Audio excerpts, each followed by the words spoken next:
The top stories tonight in Y News. President Ferdinand Marcos Jr. debuted in the international stage with his address at the 77th United Nations General Assembly, calling nations to take urgent climate change action and put an end to racism. Presidential Legal Counsel Juan Ponce Enrile floated the idea of reverting to the Philippines' 1935 Constitution, which has a broader provision for declaring martial rule. Russian President Vladimir Putin has ordered the partial mobilization of the Russian population, including ordering military reservists into active service for its offensive in Ukraine. A mask that can detect coronavirus in just 10 minutes has been developed by scientists. Good evening, Philippines and the world, and today is Wednesday, September 21, 2022. Join us in the next hour as we deliver today's top stories around the Philippines and in other parts of the world. I am William Theo. We are also seen in 1,935 satellite monitoring centers nationwide and via live streaming worldwide through the UNTV News and Rescue social media channels. I am Hardin Delgado. First in the news, to address climate change and strengthen each nation's food security, President Ferdinand Marcos Jr. called for more global cooperation. Meanwhile, according to the United Nations Secretary General Antonio Guterres, the climate crisis must be the top priority for all governments and multilateral organizations, since it is the issue that defines our time. Beverly Saison will tell us why. The Philippines absorbs more carbon dioxide from other nations than it produces on its own. For this reason, President Marcos is calling on his global allies to come together to lessen the harm of climate change, not only on the Philippines, but other parts of the world. This was what he said as he spoke at the 77th session of the United Nations General Assembly on Tuesday afternoon, September 20th, New York time. The time for talk about if and when has long since passed. It is here. It is now. Climate change is the greatest threat affecting our nations and our peoples. There is no other problem so global in nature that it requires a united effort, one led by the United Nations. The effects of climate change are uneven and reflect an historical injustice. Those who are least responsible suffer the most.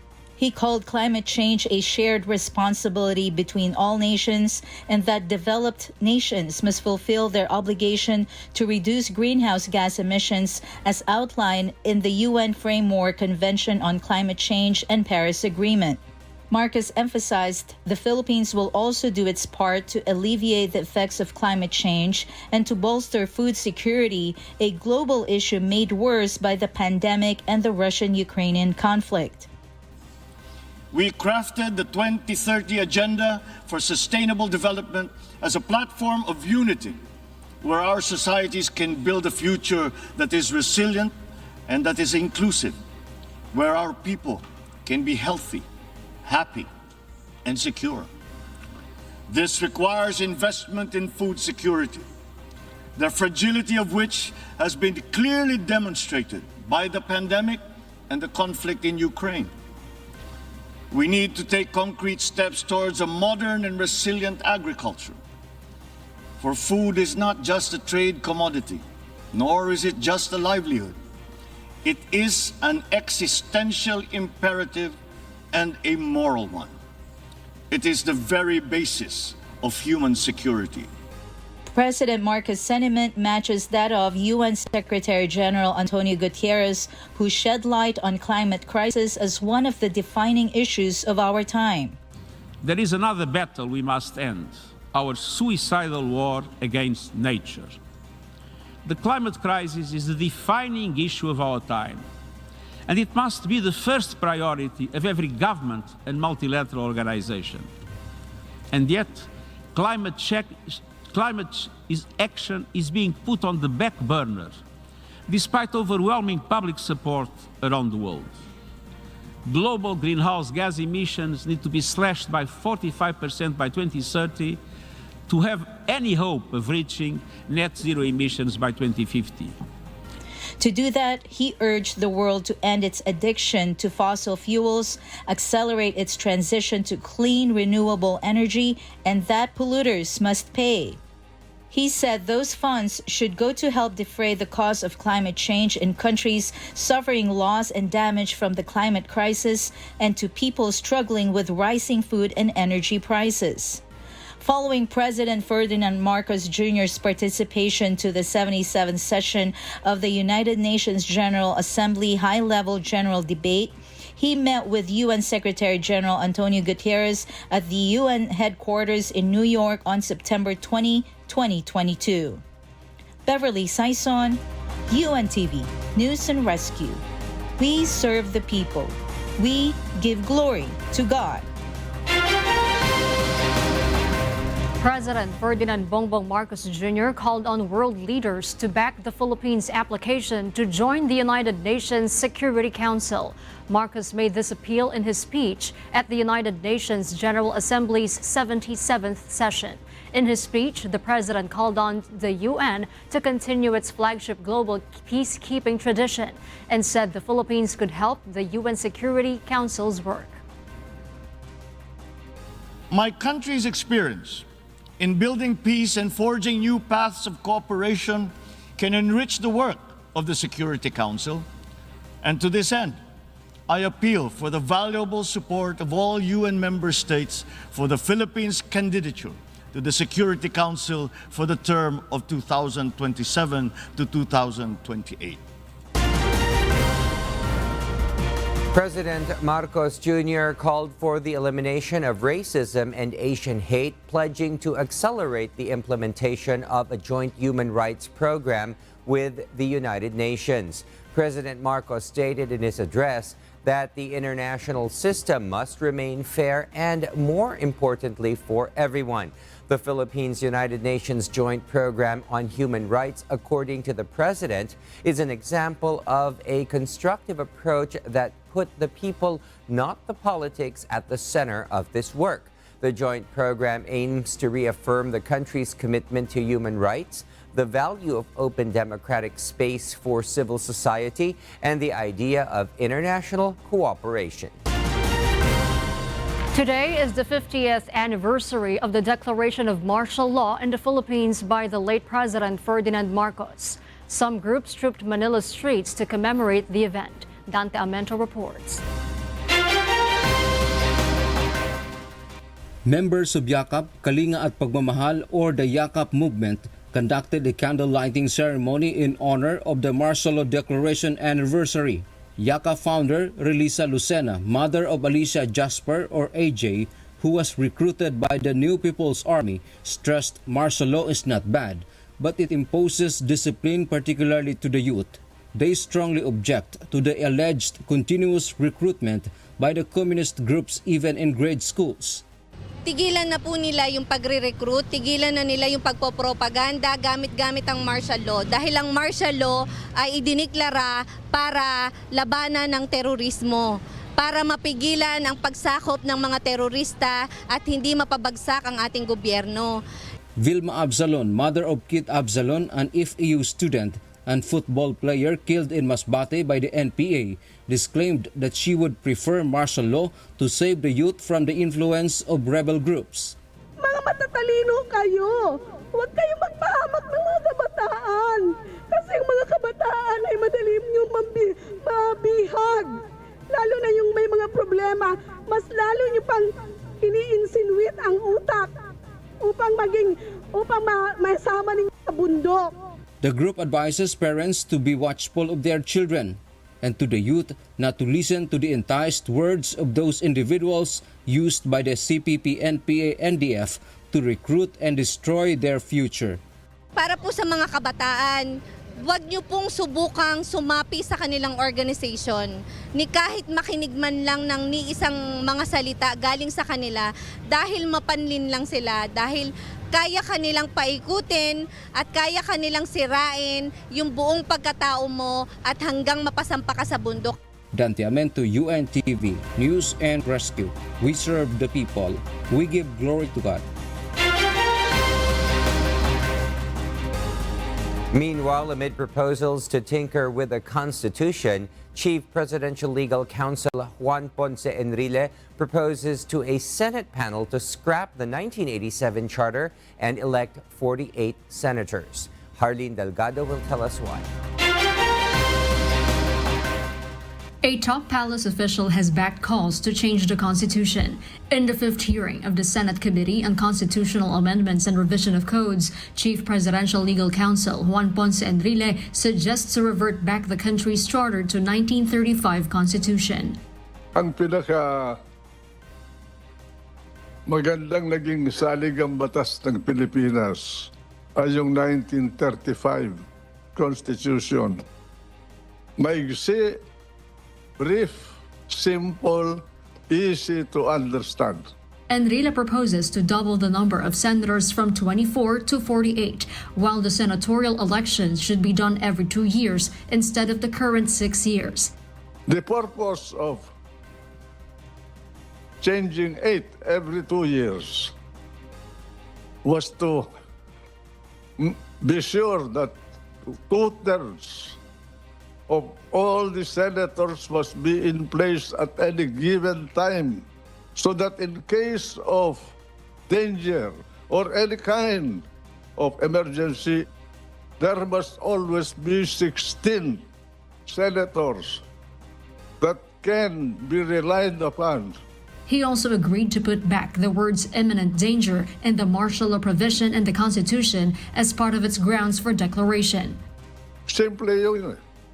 Ginulo nila yung martial law provision. Nung dineclare namin yung martial law, simple lang. The Supreme Court cannot interfere. Nobody can interfere.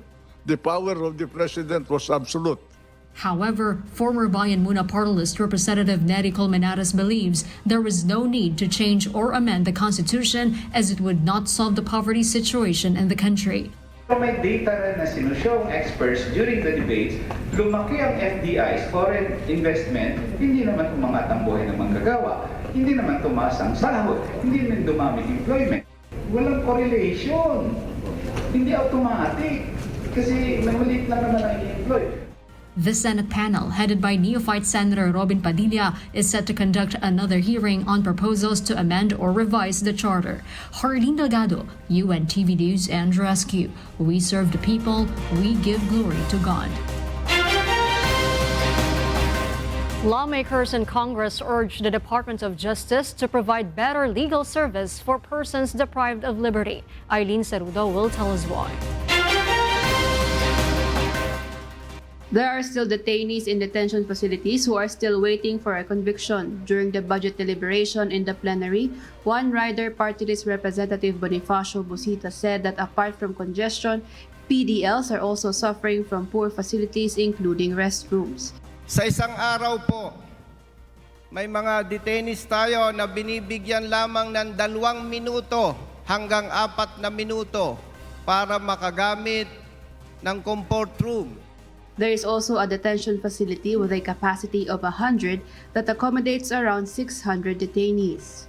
Representative Busita urged the DOJ to come up with programs that can help detainees. The House of Representatives terminated the budget deliberation for the 26.68 billion peso proposed budget of the Justice Department.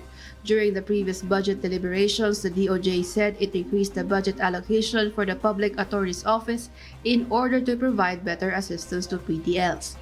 Meanwhile, Kabataan Party List Representative Raul Manuel is satisfied with the budget allocated for the Presidential Commission on Good Government. Marireassure tayo na para sa isa pang dagdag na taon ay merong resources ang komisyon na ito to continue its job of recovering the ill-gotten wealth of the Marcos family. The Senate already began budget deliberations for the DOJ, with legislators agreeing to increase the budget of the department. According to Solons, a higher budget would pave way in modernizing the Justice Department and hire additional prosecutors in order for an improved legal services, especially for persons deprived of liberty. Eileen Cerudo, UNTV News and Rescue. We serve the people, we give glory to God. UV Express operators intend to file a petition for a 5 peso per kilometer fare increase, while taxi drivers want to submit a motion for reconsideration of their request for a fare increase. Asher Cadapan Jr. explains why. A petition for fare increase for UV Express operating in Metro Manila has not yet been filed to the Land Transportation Franchising and Regulatory Board. The Pasig City UV Express Transport Federation Incorporated explains this is due to lack of coordination among their groups. But as the LTFRB approves the fare increase in almost all public utility vehicles, the UV Express also seeks the same amid the fuel price hike. Kaya po magpa-file din po kaming mga grupo ng Tiga Metro Manila, mag-file po ng tamang fare hike na hihilingin din po namin. Sa tingin po namin, baka 5 piso. LTFRB Chairperson Cheloy Garafil says the petition will also go through the process despite the approval already provided to other PUVs. Garafil further explains that this is the same reason why the petition for a 1 peso per kilometer fare increase for UV Express operating in provinces is still pending, as it was just recently filed by transport groups. Yung UV Express ay kafa-file lang nila last month, if I'm not mistaken. So nasa hearing stage pa kami. So nung last hearing namin last week, ganun din yung proseso na ginawa namin. We asked the NEDA for a position paper, also our commuter groups and the DOE. Meanwhile, the Philippine National Taxi Operators Association was not satisfied with the fare rate adjustment approved by the LTFRB for their operation. The group, among others, filed a petition to increase the flag down rate to 60 pesos from the current 40 peso rate. But the approved 5 peso increase in the flag down rate only translates to an additional 100 peso revenue per day, far from the additional 1,200 pesos they spent for fuel. Magfa-file kami, naghahanda kami ng petition for, a motion for reconsideration dahil talaga naman walang epekto yung 5 piso. The group of taxi operators plan to appeal to the LTFRB next week. Asher Cadapan Jr., UNTV News and Rescue. We serve the people, we give glory to God. Department of Social Welfare and Development Secretary Erwin Tulfo reiterated his stern warning that those who take advantage of government services and programs would face appropriate punishment. JP Nunez reports why. The Department of Social Welfare and Development reiterated its strong warning against unscrupulous persons taking advantage of government programs and services for the poor. DSWD Secretary Erwin Tulfo promised to continue cooperating with authorities, particularly the Philippine National Police, to put an end to these malicious activities. A scammer in Caloocan City by the name of Myra Mangitngit was captured in an entrapment operation earlier today. This came after complainants claimed that she was recruiting her neighbors to become 4-piece or Pantawid Pamilyang Pilipino program beneficiaries. A position in the department with a monthly salary of around 22,000 to 35,000 pesos is also promised to them. Police investigations indicate that she collected over 700,000 pesos from her scheme. Naghihikayat siya ng magiging member ng 4-piece at hininga niya ito ng pera. So, in total, mayroon nang na-involve ditong 674,000 pesos. And sa ngayon, marami pa rin lumalapit sa ating himpilan sa Caloocan at lumalaki pa yung involved na amount dahil makikita natin dito na malaki yung operasyon nila. Other persons of interest who are suspected to be connected to the case are already known to the Caloocan City Police. The suspect will be prosecuted in cases involving syndicated estafa and violations related to falsely representing herself as DSWD employee. Meanwhile, the DSWD reminded the public that the poor peace process is free. JP Nunez, UNTV, News and Rescue. We serve the people. We give glory to God. A warning from pork importers and hog raisers says pork product prices could go up by December. Meanwhile, the Department of Agriculture guarantees that the nation has a sufficient supply of meat over the holiday season. Ray Pelayo will tell us why.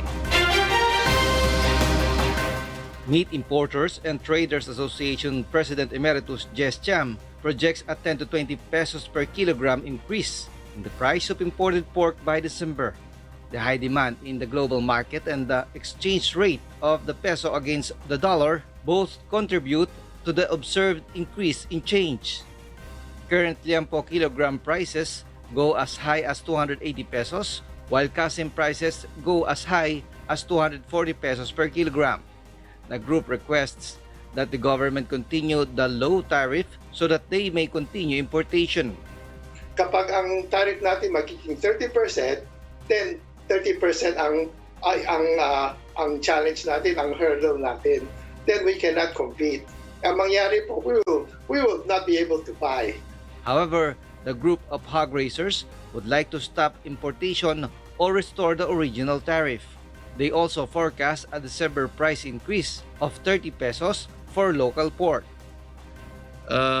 Binaba nila yan ng mayroong 15%, halos kalahati. Kaya sa tingin ko dapat itigil na yan at nang ma-encourage natin bumalik at mag-alaga muli ang ating mga magbababoy sa buong bansa. Meanwhile, the Department of Agriculture expressed confidence that the country has sufficient supply of meat for the holiday. Based on the Department of Agriculture's supply outlook, about 0.29 million metric tons of pork will be imported this year. Ray Pelayo, UNTV News and Rescue. We serve the people. We give glory to God.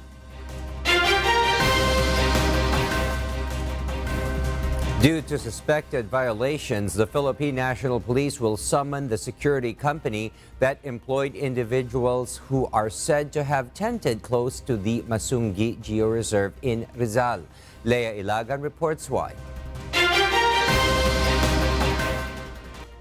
Sinagtala Security Service Incorporated will be subject to administrative proceedings over the Masungi Geological Reserve standoff. According to the Philippine National Police, the claimant employed the said security firm to watch the area.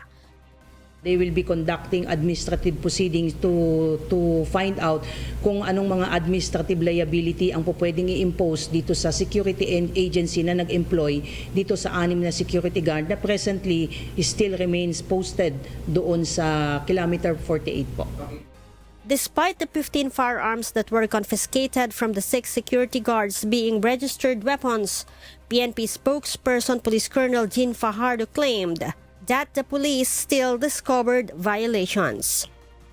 Upon checking further verification na ito namang mga baril na ito ay duly registered dito sa ating Firearms and Explosive Division hanggang 2024. However, that will not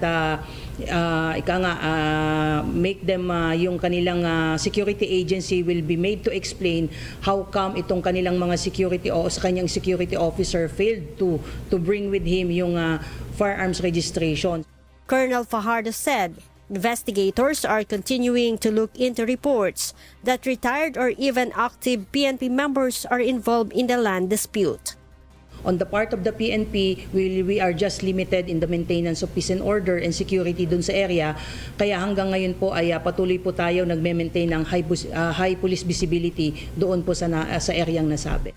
In order to clarify who actually has the right to the disputed area, the PNP also called the DNR to investigate the matter. Leah Ilagan, UNTV, News and Rescue.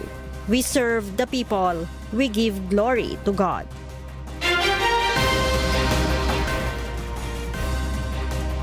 And for the news abroad, 4 Russian-controlled regions in Ukraine announced their plans to vote this week to become integral parts of Russia.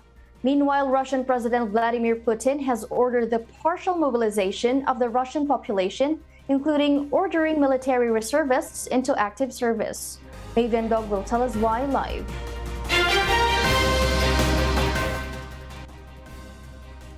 Yes, Maeve? Marielle, the move to schedule votes this week came as Moscow is starting to lose its ground on the invasion after Ukraine's recent successes in recapturing large areas.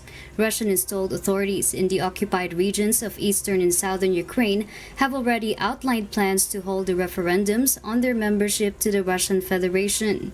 Russia's Security Council Deputy Head Dmitry Medvedev said it will become irreversible once the regions are taken into Russia's fold. Following this announcement, Russian President Vladimir Putin also ordered a partial military mobilization to liberate East Ukraine's Donbas region. He also warned the West, vowing to respond to any threats against his country. Meanwhile, Ukraine, along with the Western leaders, quickly dismissed the planned votes. Ukraine's Foreign Minister Dmytro Kuleba labeled the Kremlin's effort as sham and an act of desperation, as they consider Russian-controlled territories in Ukraine to be illegally occupied. Marielle? Maeve, and what are the thoughts of those in the Russian-controlled regions about the upcoming votes? Marielle, pro-Russia activists in those regions believe that peace will come sooner once they become a part of Russia. In fact, other reports say that according to a Russian political analyst, the separatists backed by Moscow appear to be scared that the Russians will abandon them amid the Ukrainian counteroffensive. On the other hand, Marielle, the ongoing recapturing of Ukrainian territory strengthens Ukraine's argument that they will be able to deliver more defeats to Russia, provided that they receive additional arms. Back to you, Marielle. Thank you, Maeve Dog, for that live report. New Zealand just increased Lake Taupo's volcanic alert levels after being silent for thousands of years. From New Zealand, Paul Gatchalian will tell us why live.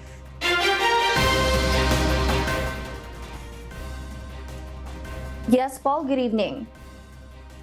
Marielle, Lake Taupo, also known as the country's largest lake, houses a volcano which last erupted in 200 AD.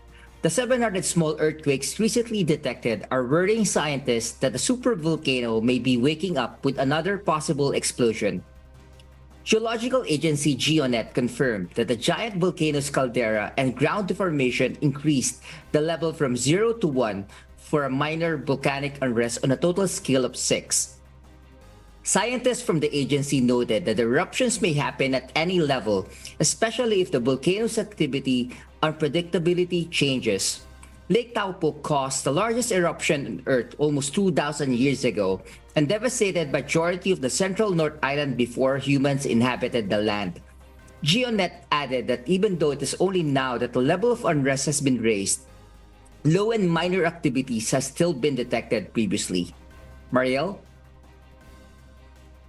Paul, is there a reason why New Zealand is experiencing these sudden volcanic activities? Marielle, New Zealand sits on the boundary of the Pacific and Australian tectonic plates. This means that the country actually experiences plenty of volcanic activities and earthquakes. Back to you, Marielle. Thank you, Paul Gatchalian, reporting live from New Zealand. In other news, the U.S. government sent out over 25 million of updated COVID-19 booster shots coming from Pfizer, and the U.S. Food and Drug Administration, or FDA, authorized more batches of Moderna's booster shot to be distributed, signaturing up the revaccination campaign in the United States. However, certain American pharmacies report that the supply of Moderna's shots is still scarce. In order to address supply issues, Moderna is closely collaborating with the government to ramp up updated COVID-19 boosters. According to its contract, Moderna is expected to ship 70 million doses by the end of the year. The U.S. also ordered 170 million upgraded booster shots for vaccinated individuals aged 12 and over to prepare or in preparation for the fall revaccination campaign. A highly sensitive face covering or mask created by scientists from China can now detect COVID-19 in just 10 minutes. Ruth Bahe will give us the details live.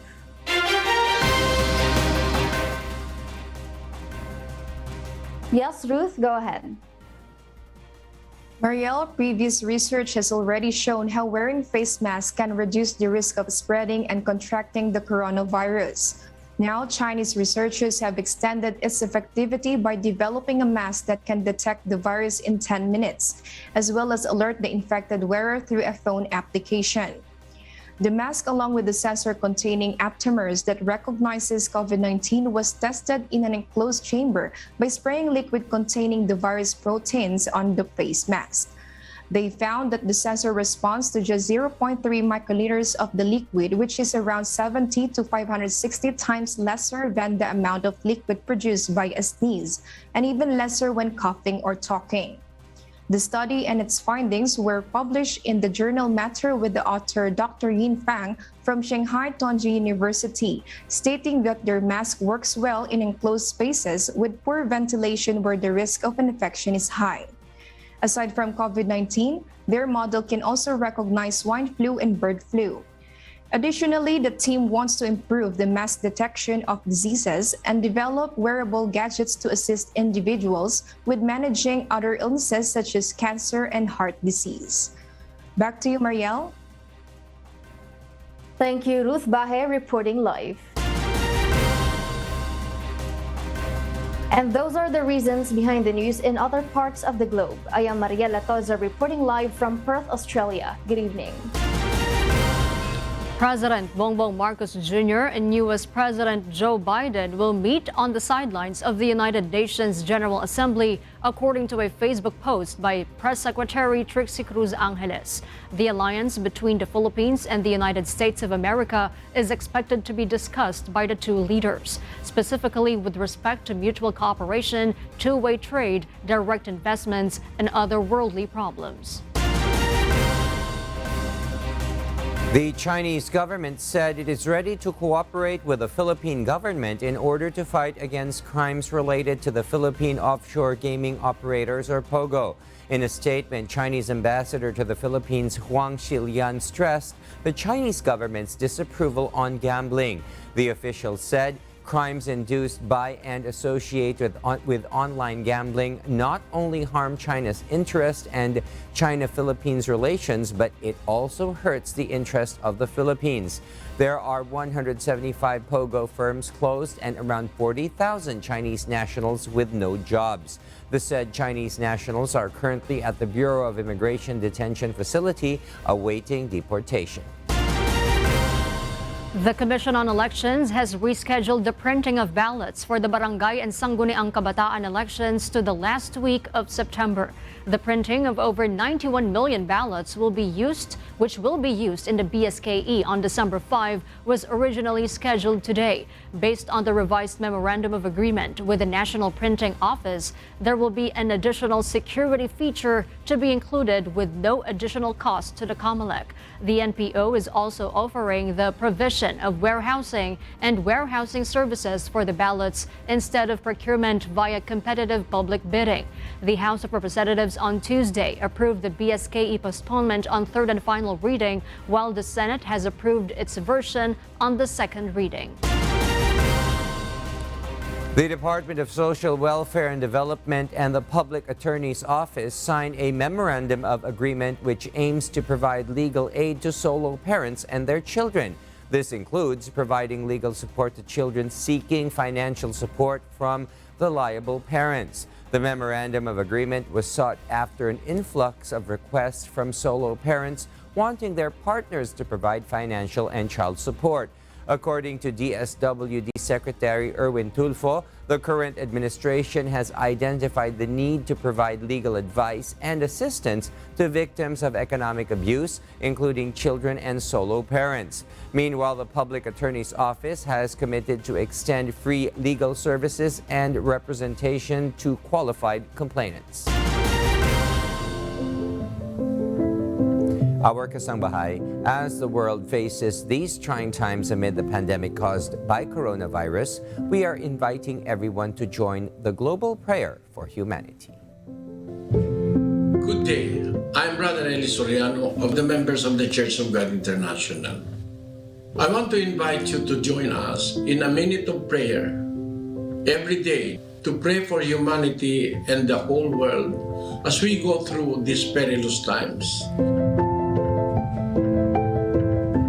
While safety measures like washing of hands and strengthening of our immune systems may help us through this horrible predicament, there is still no precaution or cure more powerful than God's mighty intervention. And we need His intervention now more than ever. It doesn't matter what religion you are in or what denomination you belong. This is an invitation for all the people around the world who cares for the future of their family, friends, loved ones, and humanity as a whole. Everybody is welcome to pray with us. For more details, you can check out the description box below. Thank you very much, and I hope to hear from you soon. May God bless you.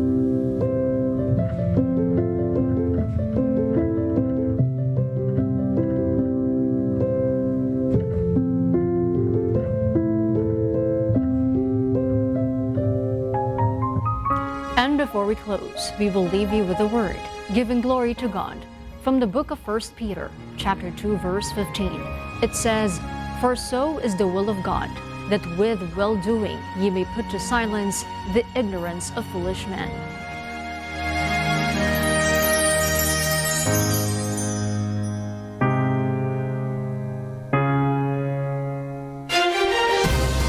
Those are the reasons behind the news September 21, 2022. Reasons we deliver to you as they unfold. I am Harleen Delgado. And because we need to know, we will always ask why. I am William Theo. We serve the people. We give glory to God.